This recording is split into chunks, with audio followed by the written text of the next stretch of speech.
வணக்கம். பந்தி ஒன்றை வாசித்து கிரகித்து விளங்கிக் கொள்ளும் பயிற்சி. இதில் காணப்படுவது 2025 அரச பரீட்சை வினாத்தாள் 2 மொழி விருத்தி தமிழ் மொழி சார்பான வினாக்களில் முதலில் ஒரு பந்தி தரப்பட்டு இந்த பந்தியோடு தொடர்புடைய 7 வினாக்கள் வினாவப்பட்டது. அந்த வினாக்களுக்கு பந்தியில் உள்ள விடயங்களை விடையாக வழங்குதல் வேண்டும். அப்போ பந்தியில் உள்ள சொற்களை பயன்படுத்தி பந்தியில் கேட்கப்பட்ட விடயங்களை விடையாக வழங்குதல். அப்போ இந்த பந்தி என்றால் வினாவில் கேட்கப்படும் பந்தியை பயன்படுத்தி விடை அளிக்க என்று. அப்போ இந்த பந்தி பூரணமாக புரிந்து கொள்ள வேண்டுமாக இருந்தால் கிரகித்தல் விளங்கிக் கொள்ளுகின்ற வகையில் நாங்கள் வாசிக்க பழக வேண்டும். அதற்கான பயிற்சியாக இன்று இந்த வினாவை இந்த பயிற்சியை வழங்குகிறேன். அவரானீங்கோ இதில் 7 வினாக்களுக்கும் சரியாக விடையளித்தால் 7 புள்ளிகள். அப்போ வினாத்தாள் 2 100 புள்ளிகளில் இந்த பந்தியை வாசித்து கிரகித்த 7 புள்ளிகள், 3 வாக்கியங்களுக்கு 6 புள்ளிகள். அப்போ 13 புள்ளிகள் வாசிப்பாற்றலிலேயே தங்கியிருக்கிறது. வாசிப்பும் எழுத்து பயிற்சி. அப்போ நாங்கள் இந்த பகுதிக்கு அதிக முக்கியத்துவம் கொடுத்தல் வேண்டும். இப்போ இந்த பந்தியை நாங்கள் வாசித்து புரிந்து கொள்வதற்கு முதல் ஒரு விடயத்தை நாங்கள் வாசித்து எவ்வாறு புரிந்து கொள்கின்றோம், அந்த விடயத்தில் உள்ள சொற்களை நாங்கள் எங்கள் சார்பானதென்றால் அதிக கரிசனையோடும், மற்றவர்கள் சார்பானது என்றால் 2ஆம் தர கரிசனையோடும், எங்கள் மற்றவர்கள் தவிர்ந்த சும்மா சாதாரணம் என்றால் அதை கரிசனை இன்றி வாசிப்பதுதான் பழக்கம். என்றால் பத்திரிகை வாசிப்பார்கள். பத்திரிகை வாசிப்பதில் 3 வகை இருக்கின்றது. அதாவது விடயத்தை அறிந்து கொண்டு வாசிப்பது,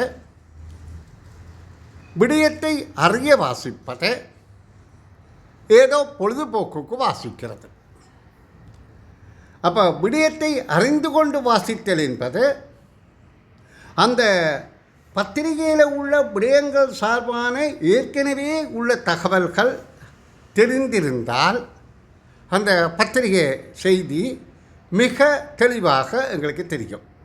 அதை விட்டு அந்த செய்தி பற்றி ஒன்றுமே தெரியாவிட்டால் எங்களுக்கு அது பற்றிய தெளிவு கொஞ்சம் குறைவாகத்தான் இருக்கும்.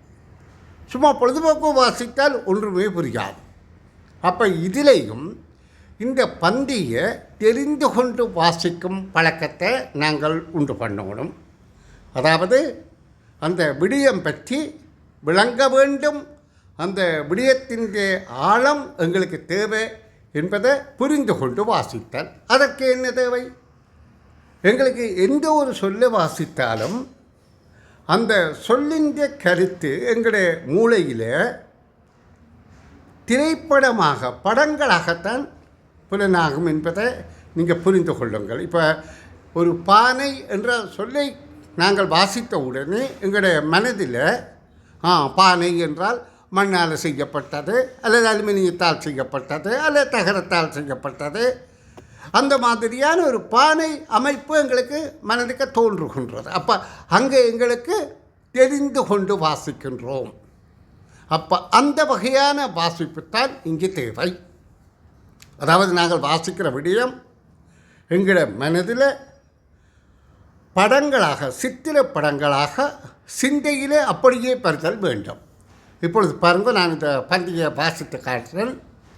சுமதி தனது நண்பர்களுடன் தரம் 3 அவர்கள் கற்கும்போது நட்ட பூக்கன்றுகள், பழமரங்கள் என்பவற்றுக்கு ஊடாக வகுப்பறை பக்கம் சென்று கொண்டிருந்தாள். இப்போ எங்களுக்கு டக்குனு மனதில் தெரியணும், சுமதி என்ற ஒரு பொம்பளை பிள்ளை தன்னுடைய நண்பர்கள், அதாவது இன்னும் சில பெண்கள் ஆண் மாணவர்கள் சேர்ந்து அவர்கள் தரம் 3 இருக்கிற போது நட்ட பூக்கன்றுகள் பழமரங்கள் போன்றவற்றின் ஊடாக இப்போ தாங்கள் படிக்கிற வகுப்பறைக்கு சென்று கொண்டிருந்தாள். அப்போ தரம் 3 அவை நட்ட பூமரங்கள் மரக்கன்றுகளுக்கு இடையில் பாதையில், அதுக்கு பக்கத்து பாதையில் சுமதியின் நண்பர்களும், சுமதி மட்டுமல்ல இன்னும் ஓரிருவரும் சேர்ந்து சென்று கொண்டிருந்தார்கள் என்பது இப்போ எங்களுக்கு மனதில், அதாவது படம், சித்திரப்படமாக தோன்றுதல் வேண்டும். அவங்களுக்கு அது விடியும் நல்ல கிரகிப்போடு விளங்குது. தேனருவி ஆரம்ப பாடசாலையின் தரமைந்தில் கல்வி கற்கும் இந்த மாணவர்கள் அடுத்த ஆண்டு புதிய பாடசாலைக்கு செல்ல உள்ளனர். அப்போ இந்த தேனருவி என்கிறது பாடசாலை என்ற பெயர். அங்கே தரம் 5 தான் இந்த பிள்ளைகள் கற்கிறார்கள். அப்போ அவர்கள் சென்று கொண்டிருந்தது தரம் 3 நட்ட பூமரங்கள் பழக்கன்றுகளுக்கு அர்த்தம். அப்போ 2 வருடங்களுக்கு முதல் நட்டிருக்கிறார்கள். அது 2 வருடத்தில் அந்த மரங்கள் செழிப்பாக வளர்ந்து இப்போ பூத்திருக்கின்றது, கனிகள் இருக்கின்றது என்பதை நாங்கள் கற்பனை பண்ண வேண்டும்.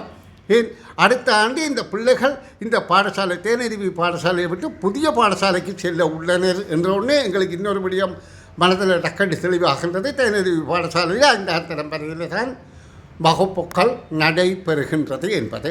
இப்போ நான் உங்களுக்கு சொன்னேன் என்றால் தெரிந்து கொண்டு வாசித்தல். தெரிந்து கொண்டென்றால் இந்த விடயங்களெல்லாம் அப்படியே எங்களை மனதில் ஒரு சித்திரப்படமாக, படமாக ஓடிக்கொண்டிருக்குது. அவங்களுக்கு நல்ல தெளிவாக விளங்கிட்டு சுமதி தந்த நண்பர்களோட போகிறா, ஒரு வகுப்பறை பக்கமாக போகிறா.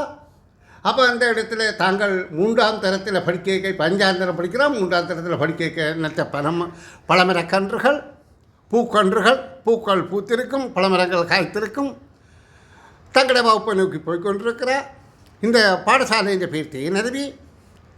இங்கே தரமைந்தில கல்விக்கு இருக்கிற இந்த மாணவர்கள் இவர்கள் அடுத்த ஆண்டு இவர்கள் புதிய பாடசாலைக்கு போக உள்ளார்கள். அப்போ இது ஆரம்ப பாடசாலை தரம் 5 வரையில் தான் இருக்கின்றது என்ற விடயங்கள் தெளிவாக புரிந்துவிட்டது. இனி அடுத்த பந்தியின் தொடர்ச்சி. பூக்கள் மற்றும் பழங்கள் நிறைந்த மரங்களுக்கிடையில் சென்று கொண்டிருந்த போது அவர்களுக்கு பாடசாலையை விட்டு விலகிச் சென்ற அகிலன் பற்றி நினைவுக்கு வந்தது. இப்போ இந்த சுமதியின் நண்பர்களும் பூக்கள் பழமரங்கள் நிறைந்த அந்த பாதையில் போகிக்க யாரோ ஒரு மாணவர், அகிலன் என்ற மாணவரை பற்றி அவன் இந்த மனதில் ஒரு எண்ணம் உதிக்குது. அப்போ எங்களுக்கு விளங்குது, இங்கே சுமதிக்கு யாரோ ஒரு மாணவன் அகிலன் பற்றி ஒரு எண்ணம் வருகின்றது. அதற்கான காரணம் அவர்கள் இந்த மரங்களை நடும்போது அவரே தலைமை வகித்தவராக இருந்தமை ஆகும். அப்போ சுமதிக்கு ஏன்னு ஞாபகம் வந்தது? இந்த மரக்கன்றுகளை 3ஆம் ஆண்டில் படிக்க நடத்தியிருக்கிறார்கள் 2 வருடங்களுக்கு முதல். அந்த நேரம் இந்த பாடசாலை இந்த நிகழ்வுக்கு சிரமதான பணிக்கு அகிலன் என்ற மாணவன் தலைமை வகித்திருக்கிறான். அதனால தான் இந்த மரத்தை கன்றுகளில் பக்கத்தால் போக சுமதிக்கு அகிலன் பற்றிய ஞாபகம் வருகின்றது. அப்போது சுமதி அகிலனை போல வேறு பாடசாலைக்கு செல்வதன் முன்னர் நாங்களும் புதிதாக ஒன்றை செய்ய வேண்டும் என்று ஆலோசனை கூறினாள். அப்போ சுமதி தன் நண்பர்களுக்கு சொன்னால், அகிலன் இந்த பாடசாலையில் 5ஆம் தரத்தில் படிக்க, நாங்கள் 3ஆம் தரத்தில் படிக்க எங்களை கொண்டு நாங்களும் அவரும் சேர்ந்து சிரமதானமாக இந்த பூமரக்கன்று பழமரங்களை நட்டோம். இந்த பாதிப்பை எல்லாம் செழித்து சந்தோஷமாக பார்ப்பதற்கு அழகாக இருக்கிறது. இதே போல் நாங்களும் வார வருஷம் இந்த பாடசாலையை விட்டு போகிறோம். அப்போ நாங்களும் ஏதாவது நல்ல காரியத்தை செய்து கொண்டு போகணும் என்று இந்த பெண் சுமதி தனது நண்பர்களுக்கு கூறுகின்றார். அதற்கேற்ப பாடசாலையின் பிரதான மண்டபத்தின் 2 சுவர்களில் உலகப்படத்தையும் இலங்கப்படத்தையும் வரைவோம் என்பது தர்ஷினியின் யோசனையாக இருந்தது. இந்த மாணவர்களில் நண்பர்களில் ஒருவர் தர்ஷினி. அந்த தர்ஷினி இந்த சுமதி சொன்ன செய்தியை கேட்டு இந்த பாடசாலையை விட்டு நாங்கள் வார வருஷம் வேறு பாடசாலைக்கு போகிறோம், அதுக்கு முதல் இந்த பாடசாலையில் எங்களோட ஞாபகம் தொடர்ந்து இருக்கிறதுக்காக நாங்கள் ஒரு நல்ல காரியம் ஏதாவது செய்வோம் என்று சொல்ல, ஏதாவது செய்துவிட்டு போவோம்னு தர்ஷினி சொல்கிறால். இந்த பாடசாலை பிரதான மண்டபம் 2 சுவர்லையும் உலகப்படத்தையும் இலங்கப்படத்தையும் வரைவோம் என்று ஆலோசனை சொல்கின்றாள். அப்போ அவளுக்கு அந்த உலகப்படம் இலங்கப்படம் வரைவதில் கொஞ்சம் ஆர்வமுள்ள மாணவி போல இருக்கின்றது. அந்த யோசனையை வகுப்பில் உள்ள அனைத்து மாணவர்களுடன் கலந்த உரையாடிய போது அவர்களும் அதற்கு சம்மதித்தனர். அப்போ இந்த விடயத்தை, அதாவது பிரதான மண்டபத்தில் பக்கத்தில் இருக்கிற சுவரில் உலகப்படத்தையும் இலங்கைப்படத்தையும் வரைவோம் என்ற இந்த ஆலோசனையை வகுப்பில் போய் எல்லா மாணவர்களும் ஒன்று கூடி கதைத்த போது அந்த மாணவர்கள் எல்லாம் நல்ல காரியம், நாங்கள் செய்வோம் என அவர்கள் ஆமோதித்தார்கள், விரும்பினார்கள். அது பற்றி மாணவர்கள் வகுப்பாசிரியைக்கு தெரிவித்தனர். அதுக்கு பிறகு என்ன செய்தார்கள், இவர்கள் போய் வகுப்பாசிரியர், அந்த வகுப்புக்கு ஒரு பொறுப்பான ஆசிரியை இருப்பார், அந்த ஆசிரியர்கிட்ட போய் சொல்கிறார்கள், டீச்சர் நாங்கள் வார வருஷம் வேறு ஸ்கூலுக்கு போயிடுவோம், இப்போ நாங்கள் இந்த பாடசாலையில் பிரதான மண்டபத்துக்கு இருக்கின்ற 2 சுவர்களையும் உலகப்படம் இலங்கைப்படம் வரையலாம் என்று தீர்மானிக்கிறோம் என்று. அப்போ அந்த ஆசிரியை அந்த கருத்தினை ஏற்றுக்கொண்ட ஆசிரியை அதற்கு மதிப்பளித்ததுடன் அதன் முக்கியத்துவத்தையும் விளக்கினார். அப்போ அந்த ஆசிரியை இந்த பிள்ளைகள் இவ்வளவு ஆர்வமாக இருப்பதும் நல்ல காரியம் செய்ய முற்படுவதாலும் அந்த பிள்ளைகளை ஆதரவாக நோக்கி, இது நல்ல காரியம் நீங்கள் நினைத்திருக்கிறீர்கள், இது ஒரு முக்கியமான செயல் என்ற தலைமைந்து புலமை பரிசில் பள்ளியில் உலகங்கள் பற்றி கேள்வி வரும், இலங்கையில் மாகாணங்கள் பற்றி கேள்வி வரும், மாவட்டங்கள் பற்றி கேள்வி வரும், மாவட்டங்களுக்கு பக்கத்தில் இருப்பது என்ன கேள்வி வரும். ஆனபடியாக இந்த செயல் உங்களோட செயல் வரவேற்கத்தக்க செயல் என்று சொல்லி ஆசிரியர் அந்த பிள்ளைகள் இந்த விடயத்தை வரவேற்று கொண்டு அவர்களுக்கு மதிப்பளித்து முக்கியத்துவம் கொடுக்குறார். ஆனால் இறுதியில் அவர் சொல்கிறா, இறுதியில் இந்த கருத்தினை அதிபரிடம் தெரிவித்து அதற்கான அனுமதியை பெற வேண்டும் எனவும் அவர் கூறினார்.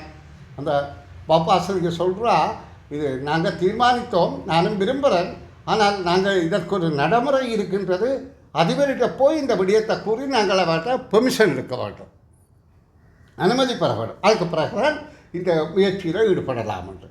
மிக அருமையான பந்தி. இந்த பந்தியை வாசித்த பிறகு பந்தி சார்பான 7 வினாக்கள் இருக்கும். ஆனால் 7 வினாக்களுக்குமான விடைகள் பந்தியிலேயே இருக்கும். அப்போ பந்தியை தெரிந்து கொண்டு வாசிக்க பழகுங்கள். இப்போ நான் இந்த விடயத்தில் மாணவர்களுக்கு கூற வாரது என்னென்றால், தெரிந்து வாசித்தல், கிரகித்து வாசித்தல், விளங்கி வாசித்தல், சொற்களை எல்லாம் சித்திரப்படங்களாக மூளையிலே நினைத்து, அதாவது இப்போ இதில் குறிப்பிடுற ஒரு விடயத்தை நான் சொல்லியிருக்கிறேன். இப்போ ஒவ்வொரு மாணவருக்கும் சொந்தக்காரர் இருப்பினும் ஒரு மாமா இருக்கிறார் வெளிநாட்டிலேருந்து வைத்துக் கொள்ளுங்கோ, அந்த மாமா ஒரு கடிதம் போடுகின்றார். அந்த கடிதத்தில் வந்த செய்தி அந்த பிள்ளைக்கு மிக ஆழமாக மனதில் பதியும். காரணம் என்றால் அது அந்த பிள்ளையோடு தெரிந்த விடயம். மாமா எழுதியிருக்கிறார், நான் மார்கழி கிறிஸ்மஸ் விடுமுறைக்கு ஊருக்கு வாரன், வர்ற போது 5 நாட்கள் அங்கே நிற்பேன், அப்போ என்னுடைய மருமக்களை எல்லாம் கூட்டிக்கொண்டு நான் இலங்கையில் உள்ள முக்கியமான சுற்றுலா தலங்களுக்கு எல்லாம் செல்வன் என்று எழுதியிருந்தால் இந்த தகவல் பிள்ளைக்கு வாசிக்க அப்படியே மனதில் புரிவது மட்டுமல்ல, கொஞ்சம் விசாரமாக புரியும். அவர் கிறிஸ்மஸ் என்று சொன்னது பிள்ளைக்கு தெரியும், டிசம்பர் 25 தான் கிறிஸ்மஸ், அப்போ அந்த நாளில் தான் வாரார் என்பதும் புரிந்து கொள்ளக்கூடியதாக இருக்கின்றது.